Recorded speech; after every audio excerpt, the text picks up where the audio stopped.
Hello everyone, మీరు చూస్తుంది India's largest digital media network Suman TV. ఈరోజు మనతో పాటు ఉన్నారు ప్రముఖ స్టాక్ మార్కెట్ ఫుల్ ట్రెండింగ్లో ఉంది. స్టాక్ మార్కెట్ ట్రేడర్గా being a woman also. So she's none other than but yes మీ అందరి guesses 100% right. Fauzia Joman. Hi అండి, హౌ ఆర్ యూ? ఫైన్ అండి. Good to see here at Suman TV. Thank you. ఏంటి ఎంత love marriage చేసుకుంటే మాత్రం ఛత్తీస్గఢ్కి వెళ్ళిపోయి ఇక్కడ నుంచి అక్కడ సెటిల్ అయిపోవాలా? ఇక్కడ నుంచి అక్కడ నుంచి ఎలాగా? నార్మలీ మేము జాబ్ పర్పస్గా మాత్రమే ఛత్తీస్గఢ్కి వెళ్ళడం జరిగిందండి. అక్కడ మేమేం సెటిల్ అయిపోవాలని అనుకోలేదు. బట్ అక్కడ ఉన్న పరిస్థితులు కానివ్వండి అన్నీ చూసినప్పుడు ఇట్స్ గుడ్, అక్కడ మనం సెటిల్ అవ్వడానికి చాలా బాగుంది. సో అందుకని చెప్పేసి మేము అక్కడే సెటిల్ అయిపోవడం జరిగింది. ఓకే, ఎన్విరాన్మెంట్ చూసాక. కానీ ఎక్కడ మావోయిస్టుల పేర్లు విన్నా ఏం విన్నా ఎక్కువగా ఛత్తీస్గఢ్ సౌండ్ వినిపిస్తుంది. అవునవునవును కదా? అవును. అసలు స్టాక్ మార్కెట్ ని ట్రేడర్ గా మీరు అసలు మారాలని, దాన్ని కెరియర్ గా ఒకటి తీసుకోవాలన్న థాట్ ఎలా వచ్చింది? నార్మలీ మేమిద్దరం కూడా స్కూల్లో టీచర్స్గా వర్క్ చేసేవాళ్ళము. అలాంటప్పుడు ఏంటంటే వెల్ సెటిల్డ్, అంటే లైఫ్ చాలా కూల్గానే వెళ్ళిపోతా ఉంది. కాకపోతే ఫస్ట్ బాబు కన్సీవ్ అయిన తర్వాత పిల్లల్ని మనమే చూసుకోవాలి దగ్గరుండి, వేరే వాళ్ళ చేతుల్లో పెట్టేసి వెళ్ళిపోవద్దు అనే ఒక ఫీలింగ్ తోని నేను స్కూల్ అనేది డిస్కంటిన్యూ చేయడం జరిగింది. సో అలాంటి టైంలోనే నాకు వచ్చిన ఒక ఆలోచన ఏంటి అంటే, నా లైఫ్ పాస్ట్లో ఉన్న నా ఎక్స్పీరియన్స్ని బట్టి ఫినాన్షియల్ ఇండిపెండెంట్గా ఉండడం అనేది చాలా అవసరం, ఆడవాళ్ళకి చాలా ఇంపార్టెంట్. సో అలా నేనైతే ఇండిపెండెంట్ అయిపోయినాను. కానీ ఇంకా చాలా మందికి జాబ్ అనేది క్రియేట్ చేసి ఇచ్చే విధంగా ఉండాలనే ఉద్దేశంతో నెమ్మదిగా నేను బిజినెస్లోకి రావటం జరిగింది. ఓకే. సో అదే రూట్లో నేను యూట్యూబ్ ఛానల్ స్టార్ట్ చేయటం. అంటే ఉమెన్ చాలామంది ఏమంటారంటే, అక్క పిల్లలతో పాటు ఇంట్లో ఉంటూ చేసే జాబ్స్ ఏమైనా ఉంటే చెప్పండి, ఇలాగా నన్ను చాలా క్వశ్చన్స్ అడిగేవాళ్ళు. సో నాకు కూడా అనిపించేది, అందరూ బిజినెస్ చేయలేరు కదా, అందరి దగ్గర క్యాపిటల్ ఉండదు కదా. సో ఇంటి దగ్గర ఉంటూ ఏం చేయొచ్చు అని చాలా ప్రాక్టికల్ ఎక్స్పెరిమెంట్స్ అనేవి చాలా చేసేదాన్ని. సో ఆ వేలో నాకు తెలిసింది స్టాక్ మార్కెట్ గురించి. అప్పుడు నేను నెమ్మదిగా తెలుసుకోవడం, రీసెర్చ్ చేయడం అనేది స్టార్ట్ అయింది. సో నాకు అనిపించింది it's a very good business. Women ఎవరైనా సరే పిల్లల్ని పట్టుకుని హ్యాపీగా ఇంట్లో ఉంటూ చేసుకోగలిగే ఒక బిజినెస్, చెయ్యాల్సిన ఒక బిజినెస్ ఈ జనరేషన్లో. సో అందుకని దీన్ని ఇంకా రీసెర్చ్ చేయాలి, దీంట్లో ఎక్స్పర్ట్ అవ్వాలి అనే ఉద్దేశంతో స్టాక్ మార్కెట్లోకి రావటం జరిగింది. మనం రావాలి అనుకోవడం వేరు, వచ్చిన తర్వాత లోతులోకి దిగిన తర్వాత ఒడిదుడుకులు తట్టుకుని అలా నిలబడడం వేరు. అవును. More over like stock market అంటే ఎంతెంతో పెద్ద వాళ్ళు కూడా అప్ అండ్ డౌన్స్ చూసి డిజాస్టర్ రేంజ్ కి పడిపోయిన వాళ్ళు కూడా ఉంటారు. సో కొంచెం నాలెడ్జ్ ఉన్న ఎవరైనా కూడా ఫస్ట్ ఆడపిల్లలు మేము ట్రేడింగ్ చేస్తాము, స్టాక్ మార్కెట్ లో ఇన్వెస్ట్ చేస్తాము అనగా నీకు ఎందుకు అవసరమా, కూర్చోగామని ఇంట్లో అంటారు. అలాంటివి విన్నారా? విన్ని కూడా no I have to do this and I have to show the public కి yes women can also do something like this అని చేయాలి అని చేసి ప్రూవ్ చేసి నిలబడి లైవ్ ఎగ్జాంపుల్ గా కూడా కనిపిస్తున్నారు కదా. సో ఆ ఎక్స్పీరియన్స్ షేర్ చేసుకుంటే it will be really wonderful. So definitely మనం స్టాక్ మార్కెట్ అని వినంగానే 95% of the people will fail అనేది అది రాసి పెట్టిన చరిత్ర, అంతే. అవును. సో నేను కూడా అలాంటివి ఫేస్ చేయడం జరిగింది. అంటే ఫస్ట్ స్టార్టింగ్లో ఏంటంటే బై గాడ్స్ గ్రేస్ అని చెప్పాలి, మేమిద్దరం టీచర్స్ని అవ్వటం వల్ల ఎక్కడ కూడా మేము డైరెక్ట్గా మార్కెట్లోకి దూకేయాలి అని అనుకోలేదు. సో ఫస్ట్ ఏదైనా సరే మనకి నాలెడ్జ్ అనేది లేకుండా ఏ పని కూడా చేయడం సాధ్యం కాదు అనే ఒక అవేర్నెస్ ఉంది కాబట్టి అసలు దీంట్లో ఎడ్యుకేషన్ ఏంటి అనేది ఫస్ట్ సెర్చ్ చేయడం అనేది స్టార్ట్ చేసినాం. ఓకే. స్టార్ట్ చేసిన తర్వాత డెఫినెట్లీ ఫ్యామిలీ సపోర్ట్ అనేది కావాలి, ఫినాన్షియల్గా చాలా అవసరం. అసలు స్టాక్ మార్కెట్లో సక్సెస్ అవ్వాలంటే ఫినాన్షియలీ ఫ్యామిలీ సపోర్ట్ అనేది ఫస్ట్ చాలా అవసరం. సో అప్పుడు ఈవెన్ నేనైతే మా అన్నయ్యతోని ఇట్లా స్టాక్ మార్కెట్లో చేద్దామని అనుకుంటున్నాను, మీ సపోర్ట్ కావాలి అన్నాడు. స్టాక్ మార్కెట్లో ఏమొస్తుంది, స్టాక్ మార్కెట్ అంత నష్టాల్లో ఉంది అలా అనేసరికి చాలా డీమోటివేట్ అయిపోయినాను. కానీ తర్వాత హస్బెండ్ మాత్రం చాలా రీసెర్చ్ చేసి, లేదు ఇది కరెక్ట్ కెరియర్, ఒకవేళ కనుక నువ్వు ముందుకెళ్తే చాలా బాగుంటుంది అని చెప్పి నాకు సపోర్ట్ చేయడం జరిగింది. అండ్ దాంట్లో అందరూ ఫేస్ చేసినట్టుగానే నాకు కూడా స్టాప్ లాసెస్ హిట్ అవ్వడం, తెలియక లాస్ అయిపోవడం, చాలా డిప్రెషన్లోకి వెళ్ళిపోవడం, ఇలాంటివన్నీ జరిగినాయి.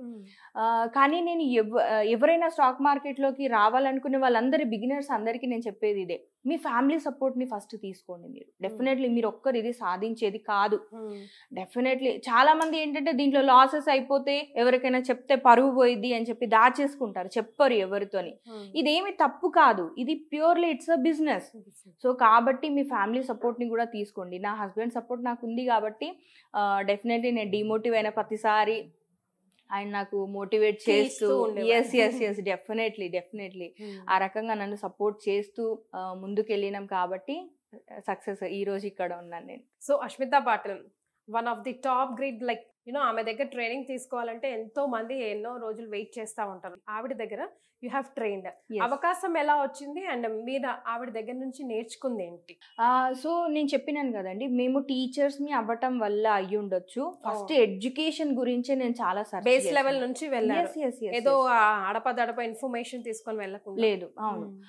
సో అట్లాగా మనకు మిడిమిడి జ్ఞానంతో చెయ్యకుండా, అండ్ మెయిన్లీ స్టాక్ మార్కెట్ డబ్బులు అనేసరికి it is equal to life ఇవాల్టి రోజున. సో కాబట్టి అక్కడ నుంచే స్టార్ట్ అవుతాయి. ఎస్. సో అందుకని చెప్పేసి ఎలాంటి మిస్టేక్స్ అనేవి జరగకుండా ఒక పర్ఫెక్ట్ మెంటర్ అనేది నాకు కంపల్సరీలీ కావాలి అనేది ఆ అవేర్నెస్ ఉండటం వల్ల నేను చాలా సెర్చ్ చేసినాను. అండ్ అస్మితా పటేల్ మ్యామ్తో నేను కనెక్ట్ కావడానికి గల రీజన్ ఏంటి అంటే, నార్మలీ ఇంట్రాడే గురించి నేను చాలా సెర్చ్ చేసినాను ఫస్ట్. ఎందుకంటే మనకి ఇంట్రాడే చాలా ఫేమస్ గా ఉంది ఇప్పుడు, చాలా ఫ్యాన్సీ వర్డ్ కూడా. ఏంటంటే ప్రతిరోజు డబ్బులు సంపాదించవచ్చు అనేది చాలా మందిని అట్రాక్ట్ చేస్తుంది. సో అట్లాగా నేను సెర్చ్ చేసినప్పుడు నేనే ఆలోచించినాను, ఒక హౌస్ వైఫ్ కదా బిజినెస్ చేయాలి అని నేను అనుకుంటున్నది. మరి రోజంతా 9 to 3:30 స్క్రీన్ ముందు హౌస్ వైఫ్ కనుక కూర్చుంటే ఇల్లు మేనేజ్ చేయడం ఎట్లా? ఎందుకు అంటే ఒక వైఫ్ ఎంత పెద్ద పొజిషన్ లో ఉన్నా సరే ఫస్ట్ ఫ్యామిలీ అండ్ పిల్లలు ఫస్ట్ ప్రయారిటీ. ఎగ్జాక్ట్లీ. సో అది దానికి నేను కనెక్ట్ అవ్వలేకపోయినాను, ఇంట్రాడేకి నేను కనెక్ట్ అవ్వలేకపోయినాను. This is not a correct way నా పాయింట్లో. అంటే లాసెస్ పరంగానా క్యాపిటల్ పరంగానా కాదు, ఇది టైం పరంగానే సూట్ అవ్వదు, ఉమెన్ కి సూట్ అవ్వదు ఇంట్రాడే అనేది. ఆ క్లారిటీ వచ్చేసింది. సో కాబట్టి నేను సెర్చ్ చేయడం అండ్ ఒకరోజు మ్యామ్ వీడియో చూడటం అండ్ ఇమ్మీడియట్లీ ఎడ్యుకేషన్ గురించి డీటెయిల్స్ తీసుకోవడం. డెఫినెట్లీ ఇంటర్నేషనల్ ట్రేడర్ కాబట్టి మ్యామ్ దగ్గర ఎడ్యుకేషన్ తీసుకోవాలన్నా కూడా చాలా ఎక్స్పెన్సివ్. అయినా సరే ఎడ్యుకేషన్ అనేది ఇంపార్టెంట్ అనేది తెలుసుకొని ఫస్ట్ స్టెప్ బై స్టెప్ నేను తీసుకుంటూ నా కెరియర్ని డెవలప్ చేసుకొని ఎడ్యుకేషన్ అంతా కూడా చాలా డెడికేటెడ్గా కంప్లీట్ చేయడం జరిగింది. ఫౌజియా, ఇప్పుడు మీ ఎక్స్పీరియన్స్తో చెప్పండి, ఒక లర్నర్ ట్రేడర్ అయ్యి ట్రైనింగ్ తీసుకొని పర్ఫెక్ట్గా సెటిల్ అవ్వాలంటే మీకెంత టైం పట్టింది, మిగతా వాళ్ళకి మీరు ఏం చెప్తారు?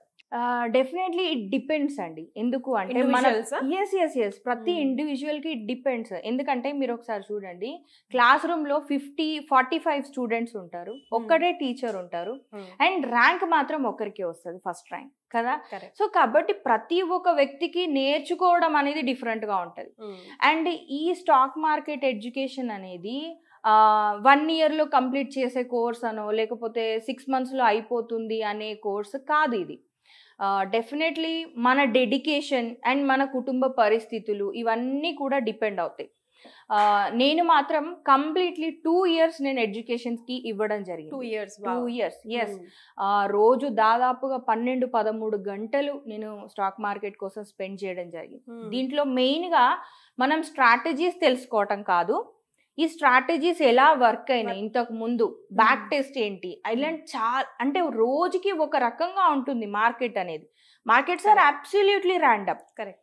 సో కాబట్టి ఇంతకు ముందు ఈ స్ట్రాటజీ ఎలా బిహేవ్ చేసింది అని తెలుసుకోవడానికి ప్రతి లాజిక్ ని మనం తప్పు లేకుండా ఇంప్లిమెంట్ చేయడం ఎలా, ఇలాంటివి అన్ని కూడా చాలా క్లియర్ గా మనము దీంట్లో తెలుసుకోవడం అనేది చాలా ఇంపార్టెంట్. సో వాటికి మీరు ఎంత డెడికేటెడ్ గా టైం ఇవ్వగలుగుతారు అనేది ఇట్ డిపెండ్స్. రైట్. సో 0 నుండి 2 crores పోర్ట్ఫోలియో మెయింటైన్ చేసే వరకు లైక్ మీ హార్డ్ వర్క్ ఎలా ఉండింది అండ్ అంత నమ్మకం మీ క్లయింట్స్ కి మీరు ఎలా ఇస్తారు? సో నార్మల్లీ ప్రతి వ్యక్తి కూడా స్టార్టింగ్ లో స్ట్రగుల్ చేసేది ఏంటి అంటే, నా దగ్గర క్యాపిటల్ లేదు. సో స్టాక్ మార్కెట్ అనేది కేవలం కోటీశ్వరులు, ఎక్కువ క్యాపిటల్ ఉన్న వాళ్ళు, చాలా డబ్బులు ఉన్న వాళ్ళకే ఇది పాసిబుల్ అవుతుంది అనే ఒక అపోహలో చాలా మంది ఉన్నారు. కానీ స్టాక్ మార్కెట్ అనేది ఇట్స్ అ ప్యూర్ బిజినెస్. మీ దగ్గర స్కిల్ ఉంది అంటే మీ స్కిల్ని యూటిలైజ్ చేసుకోవడానికి, మీ స్కిల్ని తీసుకోవడానికి చాలా మంది రెడీగా ఉన్నారు. ఎందుకంటే వాళ్ళ దగ్గర టైం లేదు, క్యాపిటల్ ఉంది, ట్రేడ్ చేయడం రాదు, సరైన ఎట్లాగా ఇన్వెస్ట్ చేయాలి అనేది తెలియదు. సో కాబట్టి నేను ఆల్రెడీ యూట్యూబ్లో ఉండి నాకంటూ ఒక ఫౌజియా అంటే ఒక నమ్మకం ఒకటి క్రియేట్ చేసుకున్నాను. నేను నా యూట్యూబ్ కెరియర్ అనేది చాలా పీక్స్లో చాలా మంచిగా ఉన్నప్పుడే నేను యూట్యూబ్ కెరియర్ని స్టాప్ చేసి నేను ఎడ్యుకేషన్కి టైం ఇవ్వటం జరిగింది. నా ఫాలోవర్స్కి నేను చెప్పి పాజ్ చేసినాను, నేను ఇలాగా స్టాక్ మార్కెట్ ఎడ్యుకేషన్ తీసుకుంటున్నానని చెప్పి నేను పాజ్ చేయడం వల్ల ఆ 3 years నేను యూట్యూబ్లో చేసిన వర్క్ ఏదైతే ఉందో అది నాకు చాలా యూజ్ అయింది. సో చాలా మంది ఆడవాళ్ళు అక్క మీరు ఇంటి దగ్గర ఉంటూ ఇవన్నీ చేస్తున్నారు కదా, మీరు ఎలా చేస్తున్నారు, నన్ను కూడా గైడ్ చేయండి, మాకు కూడా హెల్ప్ చేయండి. సో ఆ రకంగా నేను తెలుసుకున్న విషయాలని వాళ్ళకి చెప్పటం, వాళ్ళని గైడ్ చేయడం, ఆ రకంగా నా కెరియర్ అనేది స్టార్ట్ అయింది. సో వాళ్ళని కూడా లైవ్ గా మనము గైడ్ చేయడం వల్ల నాకు కూడా కాన్ఫిడెన్స్ అనేది చాలా ఇంప్రూవ్ అయింది. అండ్ చాలా మంది అకౌంట్ హ్యాండిల్ చేయండి మేడం అని చెప్పి ఇవ్వడం. సో అలా నెమ్మదిగా నాకు 2 crores వరకు కూడా ఈరోజు నేను క్లయింట్ ఫండ్ని మేనేజ్ చేస్తున్నాను. ఇంకా క్లయింట్కి ఇచ్చే నమ్మకం ఏంటి అంటే డెఫినెట్లీ 2 సంవత్సరాల నా హార్డ్ వర్క్ ఏదైతే ఉందో, నేను చేసిన బ్యాక్ టెస్ట్లు కానివ్వండి, లైవ్గా నేను చేసే ట్రేడ్స్ కానివ్వండి, నేను యూట్యూబ్లో లైవ్ ఛాలెంజ్ తీసుకున్నాను. లైవ్గా ప్రతిరోజు నేను యూట్యూబ్లో నా ఓపెన్ పొజిషన్స్ని చూపించి నేను ట్రేడ్ చేస్తున్నాను. అంటే దాని వెనకాల ఒక గట్టి నమ్మకం ఉంది, నా స్ట్రాటజీ మీద నాకు నాలెడ్జ్ ఉంది.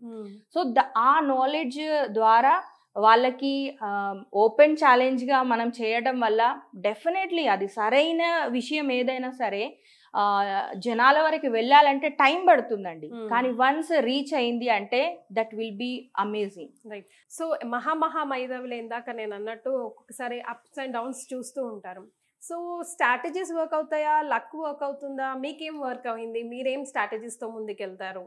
లైక్ ఇప్పుడు కొంతమంది చూస్తున్న వాళ్ళకు కూడా అంతంత అవగాహన ఉండొచ్చు, ఇన్ డెప్త్ గా వెళ్ళాలంటే వాళ్ళు ఏం చేయాలి? నార్మల్గా అండి స్టాక్ మార్కెట్ అనేసరికి అందరికీ గుర్తొచ్చేది స్ట్రాటజీ తెలుసుంటే చాలు అన్ని చేసేయచ్చు అని అనుకుంటారు. సో డెఫినెట్లీ కేవలం ఒక స్ట్రాటజీ అనేది వర్క్ అవ్వదండి. దీంట్లో మనకి డిసిప్లిన్ అనేది చాలా ఇంపార్టెంట్. ఓకే, డెడికేటెడ్గా డిసిప్లిన్ అనేది చాలా ఇంపార్టెంట్. ఎందుకు అంటే ఇది నేను నా క్లయింట్స్ ద్వారా కూడా నేను ఫేస్ చేసి ఉన్నాను. ఏంటంటే మార్నింగ్ 9:30 కల్లా మీరు ఆర్డర్స్ ప్లేస్ చేయండి అంటే అక్క నేను బయటికి వెళ్ళిపోయినాను, 10 o'clock అయిపోయింది, నేను ఇప్పుడు ఏం చేయాలి అని అంటారు. అప్పటికే మార్కెట్ ఎంట్రీ ఇవ్వటం, టార్గెట్ కూడా హిట్ అయిపోవడం కూడా జరిగిన సందర్భాలు ఉంటాయి. సో ఇక్కడ కంపేర్ చేసి కనుక చూస్తే సిస్టమ్ మీకు ప్రాఫిట్ ఇచ్చింది కానీ మీరు తీసుకోలేదు, దానికి ఎవరు బాధ్యులు కదా.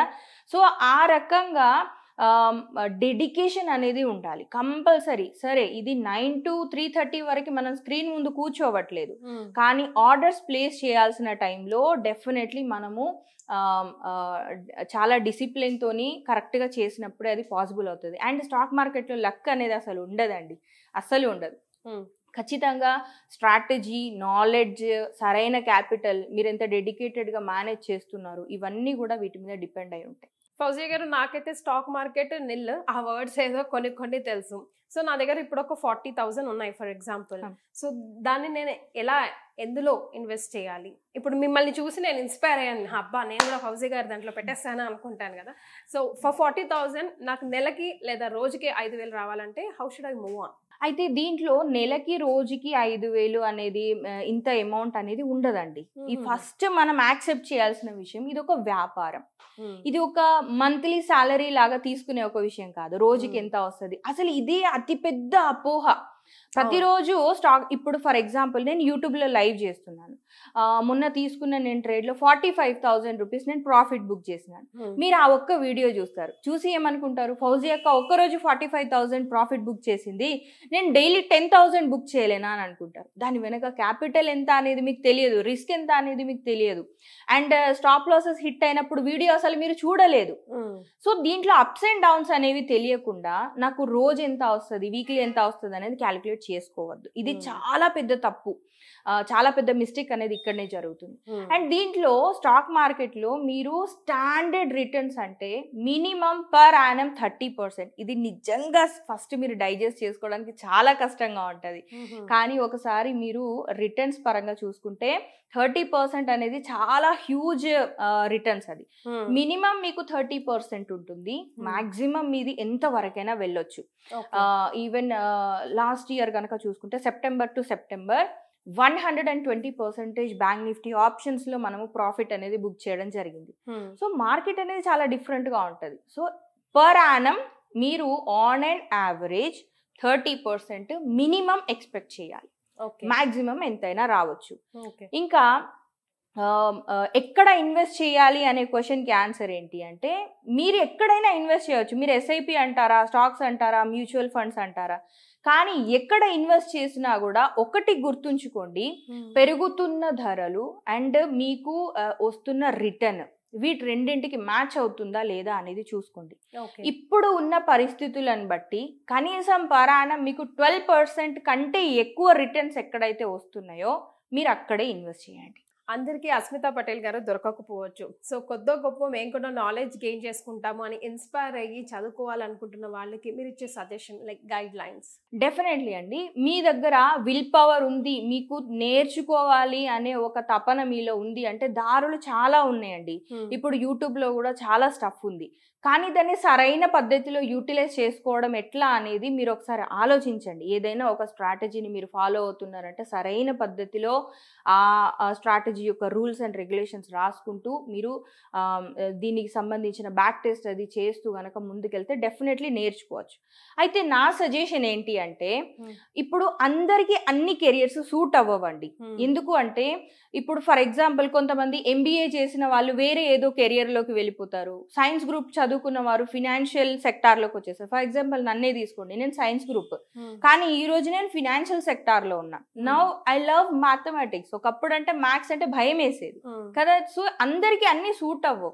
మన పరిస్థితులు, మన జరుగుతున్న మార్పులను బట్టి మన డెసిషన్స్ కూడా మారిపోవచ్చు. సో మీరు ఎవరైనా సరే ఫస్ట్ ఏమంటారు, మీరు ఎడ్యుకేషన్ తీసుకోండి, ఆ తర్వాత మీరు స్టాక్ మార్కెట్లోకి రండి అంటారు. నేనేమంటాను అంటే, మీరు డైరెక్ట్గా ఎడ్యుకేషన్కి వెళ్ళకండి. ఎందుకు అంటే స్టాక్ మార్కెట్ ఎడ్యుకేషన్ అనేది సముద్రం లాంటిది. 100% అదొక స్ట్రాటజీతో అయిపోయేది కాదు. సో మీరు అండ్ ఎక్స్పెన్సివ్ కూడా, definitely it is so expensive. Structured education చాలా ఎక్స్పెన్సివ్ అండి. మీరు ముందే ఎడ్యుకేషన్కి ఇన్వెస్ట్ చేసి ఆ తర్వాత నాకు ఇంట్రెస్టింగ్గా అనిపించట్లేదు, ఈ ఛాలెంజెస్ నేను తీసుకోలేకపోతున్నాను అనుకుంటే ఎడ్యుకేషన్కి మీరు స్పెండ్ చేసిన అమౌంట్ అనేది వేస్ట్ అయిపోతుంది. మీకు నచ్చకపోతే అది వేస్ట్ అయిపోతుంది. సో మీరు ఫస్ట్ ఏం చేయాలి అంటే, ఒక చిన్న అమౌంట్ తోని సరైన ఒక ట్రేడర్ గైడెన్స్ లో ట్రేడ్ చేయండి. బేబీ స్టెప్స్ తోని మొదలు పెట్టండి. దాంట్లో ఛాలెంజెస్ ఏంటివి అనేవి మీరు తెలుసుకుంటారు, ప్రాక్టికల్గా తెలుసుకుంటారు. అవి మీకు ఓకే, మీరు అవి తీసుకోగలుగుతున్నారు, ఎమోషనల్లీ తీసుకోగలుగుతున్నారు, భయం లేకుండా తప్పులు లేకుండా చేయగలుగుతున్నారు అంటే దెన్ డెఫినెట్లీ మీరు ఎక్కువ క్యాపిటల్ తీసుకొచ్చి తర్వాత ఎడ్యుకేషన్ తీసుకొని అప్పుడు మీరు స్టాక్ మార్కెట్లో కెరియర్ బిల్డప్ చేయండి. ఎక్కువ క్యాపిటల్ ఆర్ తక్కువ క్యాపిటల్ అని మనం మాట్లాడుకున్నప్పుడు మినిమం మనం ఎంత నమ్మకంగా పెట్టుకోవచ్చు అంటారు? అండ్ మోర్ ఓవర్ ఇప్పుడు మీరు ఇవన్నీ చెప్పారు, నాకు ఇవి ఏవి ఎక్కువ అండి, నాకు చదువుకోవడానికి టైం కూడా లేదు, నేను మీకు ఇంత ఇస్తాను, ఫర్ ఎగ్జాంపుల్ 1,00,000 రూపాయలు ఇస్తాను, మీరు నాకు ఎంత లాభం ఇస్తారు అనే వాళ్ళకి మీరు చెప్పే సమాధానం? నేను చెప్పినాను కదండి, మంత్లీ మనకి ఆన్ అండ్ యావరేజ్ 30% రిటర్న్స్ వస్తాయి అని చెప్పినాం. నార్మల్గా దీన్ని రొటేట్ చేసి కనుక మనం చూస్తే బ్యాంక్ నుంచి మనకి ఎంత రిటర్న్ వస్తుంది? 6% ఆర్ 7%. ఇంకా ఏదైనా ఎక్కడైనా మీరు స్పెషల్గా ఇన్వెస్ట్ చేసి ఉంటే 8% తీసుకోండి కదా. సో ఎవరైనా ఒక క్లయింట్ అకౌంటింగ్ కనుక మేనేజ్ చేస్తే 12% ఈజ్ అ స్టాండర్డ్ పర్సంటేజ్. మరి స్టాక్ మార్కెట్లో లక్షలతోని కోటీశ్వరులు అయిపోయిన వాళ్ళు ఉన్నారు కదా మేడం, మీరు మంత్లీ 1% ఎట్లా ప్రామిస్ చేస్తారు అని ఒక డౌట్ రావచ్చు. సో ఇలా క్వశ్చన్ చేసే వాళ్ళు కూడా ఉంటారు. అలాంటప్పుడు ఏం చేస్తామంటే, క్లయింట్ ఫండ్ క్లయింట్ దగ్గరే ఉంటుంది, ట్రేడ్ అనేది మేము చేస్తాము, అండ్ ప్రాఫిట్ షేరింగ్ అనేది ఉంటుంది. సో అట్లా కూడా మీరు షేర్ చేసుకోవచ్చు. ఈ రెండిట్లలో ఉన్న డిఫరెన్స్ ఏంటి అంటే, మంత్లీ 1% కనుక మీరు తీసుకుంటే స్టాక్ మార్కెట్లో ఏం జరిగినా మీకు సంబంధం లేదు, అదంతా కూడా మేము మేనేజ్ చేస్తాం. దాంట్లో లాస్ వచ్చినా ప్రాఫిట్ వచ్చినా what ever it may be, after 1 year me 12% plus me capital అనేది మీకు రిటర్న్ అయిపోతుంది. ఇది ఒక పద్ధతి. అండ్ ఇంకొకటి, లేదు నేను 12%తో సాటిస్ఫైడ్ కాదు, నేను మీతో పాటు జర్నీ చేస్తాను అంటే అప్పుడు ప్రాఫిట్ షేరింగ్ ఉంటుంది. So apps and downs, down వచ్చినా మీరు షేర్ చేసుకోవాలి, ప్రాఫిట్ వచ్చినా మీరు షేర్ చేసుకోవాలి. So this is a process. All right, thank you so much అండి ఫౌజియా గారు. చాలా వాల్యుబుల్ ఇన్ఫర్మేషన్ ఈరోజు సుమన్ టీవీ ప్రేక్షకులకు అందించారు. ధన్యవాదాలు. థ్యాంక్ యూ అండి.